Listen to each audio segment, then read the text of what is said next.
집에 일찍 들어온 날이었다. 침실 문을 살짝 열었을 때 나는 그들을 보았다. 내 아내 민지, 그리고 내 가장 가까운 친구 현우. 그들은 서로를 안고 있었고 나는 아무 말도 하지 않았다. 그냥 문을 닫고 거실로 돌아와 소파에 앉았다. 그리고 웃었다. 웃음이 나온 건 분노 때문이 아니었다. 그 순간 모든 게 너무 선명해서 오히려 비현실적으로 느껴졌다. 10년 넘게 함께한 아내, 대학 때부터 중마고우였던 친구, 둘 다 나를 배신했다. 그 사실이 너무나 명확해서 차라리 웃음이 나왔다. 그날 이후 나는 아무것도 하지 않았다. 민지가 우리 이혼하자고 말했을 때도, 현우가 회사 미팅에서 내 의견을 슬쩍 자신의 아이디어로 둔갑시켰을 때도 나는 고개만 끄덕였다. 민지는 내가 모른다고 확신했다. 현우도 마찬가지였다. 그들은 내가 약하다고 생각했다. 그래서 더 대담해졌다. 이혼 서류에 도장을 찍는 날, 민지는 미안한 척했다. 오빠, 미안해. 하지만 나도 행복할 권리가 있잖아. 나는 대답 대신 웃었다. 그 웃음을 민지는 포기로 해석했다. 법원에서 재산 분할이 끝나고 나는 강남 아파트를 떠나 반지하 원룸으로 이사했다. 월세 50만 원, 곰팡이 냄새, 창문 너머로 보이는 건 다른 건물 벽뿐. 그곳에서 나는 처음으로 생각했다. 죽을까? 정말로 죽을까? 하지만 죽으면 그들은 편안해진다. 내가 사라지면 그들은 죄책감조차 잊을 것이다. 그래서 살기로 했다. 살아서 그들이 잊지 못하게 만들기로. 나는 매일 그들의 소식을 확인했다. 인스타그램, 링크드인, 공통 지인들. 민지와 현우는 결혼했다. 현우가 대표로 있는 우리였던 회사는 상장 준비에 들어갔다. 민지는 인테리어 사업을 시작하며 워킹맘 CEO로 언론에 소개되었다. 그들은 행복해 보였다. 나는 그 행복을 하나하나 기록했다. 기록하면서 깨달았다. 나는 이미 변했다. 예전에 나는 화를 내고, 울고, 따지고, 붙잡았을 것이다. 지금의 나는 그냥 지켜본다. 감정을 끄고 사실만 본다. 그게 더 무섭다는 걸 아직 그들은 모른다. 시간은 느리게 흘렀다. 나는 낮에는 배달 알바를 하고 밤에는 자격증을 땄다. 정보보안 전문가 과정. 예전 회사에서 다뤘던 분야라 기본은 있었다. 2년 만에 중급 자격을 땄고 중소보안업체에 취직했다. 월급은 예전의 절반도 안 됐지만 충분했다. 필요한 건 돈이 아니라 접근권이었다. 현우의 회사는 빠르게 커졌다. 이름도 바꿨다. 넥스트웨이브. 상장 주관사까지 정해졌다.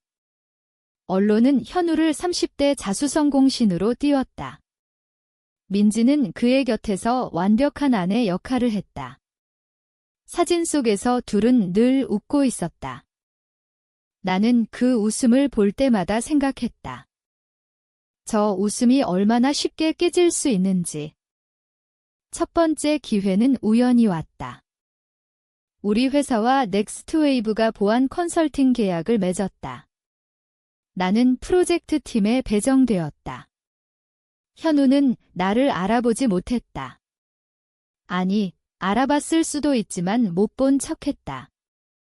회의실에서 악수할 때 그의 손에 힘을 주지 않았다. 그냥 고개 숙이고 잘 부탁드립니다라고 말했다. 프로젝트 기간 동안 나는 시스템을 샅샅이 뒤졌다. 합법적으로. 취약점 진단이라는 명목으로. 그리고 발견했다. 현우가 개인 계정으로 회사 자금을 빼돌리고 있었다. 금액은 크지 않았다. 한 번에 수천만 원 수준. 하지만 꾸준히 3년간 누적하면 수억에 달했다. 상장 앞두고 주식으로 바꾸려는 속셈이었다. 나는 그 증거를 복사했다. 아직 사용하지 않았다. 너무 이르다. 이건 마지막에 쓸 카드였다. 대신 작은 씨앗을 뿌렸다. 익명 계정으로 민지의 인스타에 댓글을 달았다. 대표님 아내시죠? 예전에 다른 분과도 가까우셨던데 증거 사진은 올리지 않았다. 그냥 말뿐. 민지는 댓글을 삭제하고 계정을 비공개로 바꿨다. 하지만 이미 스크린샷은 돌고 있었다. 작은 균열이었다. 그 무렵 나는 처음으로 잠을 설쳤다. 내가 하는 일이 옳은가? 민지도, 현우도 나를 배신했지만 그들도 인간이다. 아이도 낳았다. 이제 2살. 복수가 그 아이에게까지 영향을 미칠까? 그 생각이 들 때마다 나는 예전의 나를 떠올렸다. 반지하에서 목을 매려던 그 밤. 그때 나를 구한 건 분노가 아니라 증오였다. 증오는 나를 살렸다. 그래서 계속했다. 2년이 더 흘렀다. 넥스트웨이브는 상장 심사를 통과했다. 주가는 프리 IPO에서 이미 3배 뛰었다. 현우는 포브스 40세 이하 부자 리스트에 올랐다. 민지는 럭셔리 엄마 인플루언서로 자리 잡았다. 그들의 삶은 완벽해 보였다. 나는 그 완벽함을 조금씩 긁기 시작했다. 2번째 단계는 사람을 통했다. 현우의 전 비서였다. 상장 준비로 과로해서 그만둔 여자. 그녀는 현우에게 성희롱을 당했다고 주장했다. 하지만 증거가 부족해 신고하지 못했다. 나는 그녀를 찾았다. 카페에서 만났을 때 그녀는 나를 알아보지 못했다. 증거 있으세요? 그녀는 고개를 저었다. 그럼 제가 도와드릴게요. 나는 그녀의 노트북을 복구했다. 삭제된 메일, 카톡 기록. 현우가 보낸 음란한 메시지, 협박성 발언. 모두 남아 있었다. 나는 그것을 정리해서 그녀에게 건넸다. 이제 결정은 당신 몫이에요. 그녀는 한 달 뒤 미투 글을 올렸다. 실명은 아니었지만 회사와 상황이 너무 구체적해서 누구나 알 수 있었다. 주가가 10% 하락했다. 현우는 즉시 반박 성명서를 냈다. 악의적인 허위사실지라고. 하지만 여론은 이미 돌아섰다. 민지는 침묵했다. 그녀의 인스타는 업데이트가 멈췄다. 나는 그 틈을 노렸다. 익명으로 민지에게 메일을 보냈다. 당신 남편이 또 다른 여자와 잤다는 증거가 있어요. 원하세요? 첨부 파일은 없었다. 그냥 말뿐. 하지만 민지는 반응했다. 답장이 왔다. 누구세요? 나는 대답하지 않았다. 대신 현우의 핸드폰에 민지가 모르는 여자와의 카톡을 위조해서 심었다. 실제로 존재하지 않는 번호였지만 대화 내용은 매우 사실적이었다. 그들은 서로를 의심하기 시작했다. 지인들에게서 들려오는 소문이었다. 부부 싸움이 잦아졌다고. 민지가 현우의 핸드폰을 검사한다고. 나는 그 광경을 상상하며 또 웃었다. 이번 웃음은 예전과 달랐다. 조금 떨렸다. 상장이 코앞이었다. 주관사 실사가 끝나갈 무렵 국세청이 들이닥쳤다. 누군가 익명 제보를 했다. 현우의 역외 계좌, 탈세 의혹. 금액은 수백억. 상장은 무기한 연기되었다. 주가는 반토막 났다. 현우는 기자회견을 열었다. 모든 것은 깨끗하다. 음해다. 하지만 목소리가 떨렸다. 민지는 그즈음 이혼 소송을 준비하고 있었다. 변호사를 만난 사실이 내게도 들어왔다. 그녀는 현우가 자신을 속였다고 믿었다.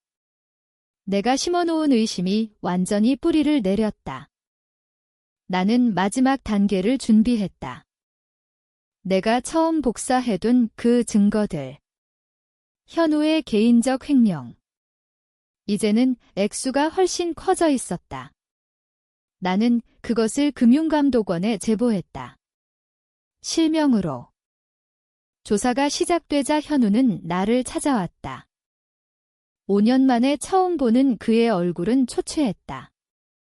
민호야, 제발 내가 한 거지? 우리 얘기 좀 하자. 나는 커피숍에서 그를 마주 앉았다. 그는 애원했다. 돈 줄게. 얼마든지. 제발 그만해. 나는 천천히 말했다. 너도 나한테 그랬잖아. 형, 미안하지만 사업은 사업이야. 현우의 눈이 흔들렸다. 그는 내가 모든 걸 알고 있다는 걸 깨달았다. 그날 밤, 민지에게서 전화가 왔다. 오빠, 나 잘못했어? 다시 시작할 수 없을까? 나는 대답하지 않았다. 그냥 전화를 끊었다. 현우는 구속되었다. 횡령과 탈세 혐의. 보석도 기각되었다. 회사도 부도 직전. 채권단이 들어왔다. 민지는 모든 것을 잃었다. 집, 돈, 사회적 지위. 인스타 계정은 폐쇄되었다. 아이는 시어머니가 데리고 갔다. 그녀는 작은 원룸으로 이사했다. 내가 예전에 살던 곳과 비슷한 동네였다. 나는 그녀를 찾아갔다. 문을 열었을 때 민지는 나를 보고 울었다. 미안해, 정말 미안해. 나는 안으로 들어가 앉았다. 왜 그랬어? 민지는 한참 동안 아무 말도 하지 못했다. 그러다 겨우 말했다. 현우가 나를 설득했어? 내가 너무 평범하다고. 같이 하면 더 큰 걸 할 수 있다고. 나는 고개만 끄덕였다. 민지는 계속 말했다. 근데 이제 다 후회돼. 내가 잘못했어. 나는 일어섰다. 알았어. 문으로 걸어가다가 돌아보았다. 민지야. 그녀가 눈물 어린 눈으로 나를 봤다. 너도 웃었었지? 내가 모를 때? 민지는 아무 말도 하지 못했다. 나는 문을 닫고 나왔다. 현우는 7년형을 선고받았다. 민지는 우울증으로 입원했다가 퇴원 후 행방이 묘연해졌다. 어떤 이는 지방으로 내려갔다고 했고 어떤 이는 해외로 갔다고 했다. 아이는 조부모가 키우고 있다. 나는 다시 강남 아파트로 돌아왔다. 회사 청산 과정에서 내가 가진 지분 일부가 인정되었다. 변호사가 잘 싸워줬다. 이제는 나 혼자 작은 보안 회사를 운영한다. 직원 10명, 연매출 100억. 나쁘지 않다. 가끔 예전 반지하 원룸 앞을 지나간다. 그곳은 이제 재개발돼서 없다. 거울을 볼 때마다 생각한다. 내가 이긴 걸까? 그들은 파괴되었지만 나도 예전의 내가 아니다. 웃을 때가 있다. 이유 없이. 그 웃음이 무서워질 때가 있다. 지난주 누군가 익명 메일을 보냈다. 당신이 한 일 알고 있어요. 나는 그 메일을 삭제했다. 그리고 또 웃었다. 이게 정의였을까? 아니면 그냥 또 하나의 배신이었을까?